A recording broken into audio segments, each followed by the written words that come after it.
안녕하세요. 손해사정사 이재영입니다. 지난 시간에 버스 사고 중에서 승하차시 사고에 대해서 알아보았는데요. 이번 시간에도 버스 승객 사고에 대해서 한 번 더 알아보는 시간을 갖도록 하겠습니다. 이번 시간에 다뤄볼 주제도 대법원 판례인데, 버스 안에서 승객이 움직이다가 넘어지는 경우 자주 발생하잖아요. 이런 경우에 어떻게 보상을 받을 수 있는지 없는지 한번 알아보도록 하겠습니다. 우선 버스 사고로 보상받기 위한 요건은 크게 두 가지라 그랬죠. 두 가지. 버스 운행 중 사고, 그 다음에 운행하고 인과관계가 있을 것, 즉 운행으로 말미암은 사고일 것, 이 두 가지 요건을 요한다고 했는데요.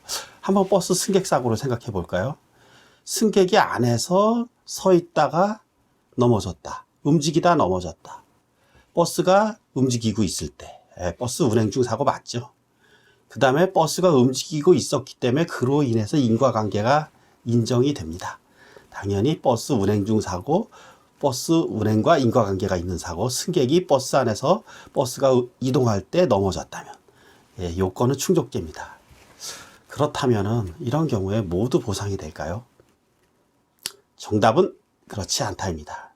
보상이 되는 경우가 있고 안 되는 경우가 있습니다. 운전기사분에게 과실을 물을 수 있는 경우가 있고, 이 말은 과실을 물을 수 없는 경우가 있습니다. 우리나라 손해배상 체계는 아직까지는 무과실 책임주의가 아니라 과실 책임주의입니다.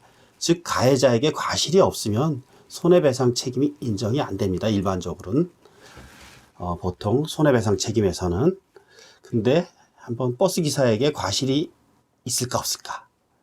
승객이 서 있다가 넘어졌을 경우에, 일반적으로 서 있다가 손잡이를 잡고 서 있다가 버스가 요동치는 바람에 넘어졌다, 이런 경우에는 버스기사의 과실이 인정됩니다.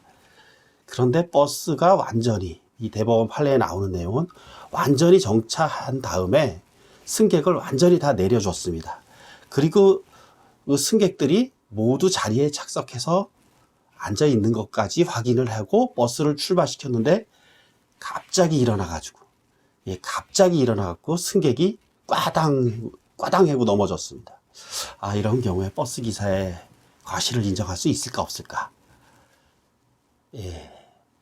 우리 대법원에서는 이 버스 기사가 출발하면 완전히 승객이 충분히 다 앉은 것을 보고 서서히, 그것도 급출발한 것도 아닙니다. 사안에 나온 거는 서서히 출발했는데 갑자기 승객이 뛰어나올 것까지 예견할 의무는 없다. 즉 이런 경우에는 버스기사의 과실을 부정했습니다.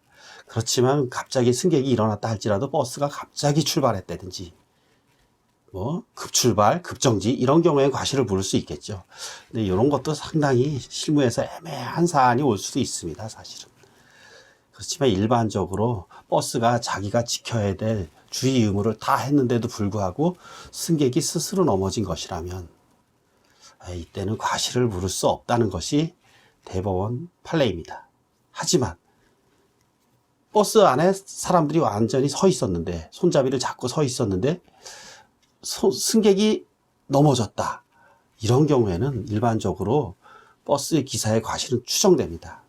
강력하게 추정됩니다. 이건 뒤집기 힘들 정도, 거의 간주에 가깝죠. 보통 갑자기 핸들을 확 조작한다든지 요철을 통과한다든지 무리하게 좀 세게, 이런 경우에 승객이 손잡이를 잡고 있다가 넘어지겠죠. 이런 경우에는 승객의 과실을 대부분 잡지 않습니다. 이번 시간에 이 버스 승객 과실에 대한 판례를 한번 다뤄보았고요. 다음 시간에도 좋은 강의 계속 이어갈 것이니까 이재영 손해사정TV 구독과 좋아요 부탁드립니다. 고맙습니다. 손해사정사 이재영이었습니다.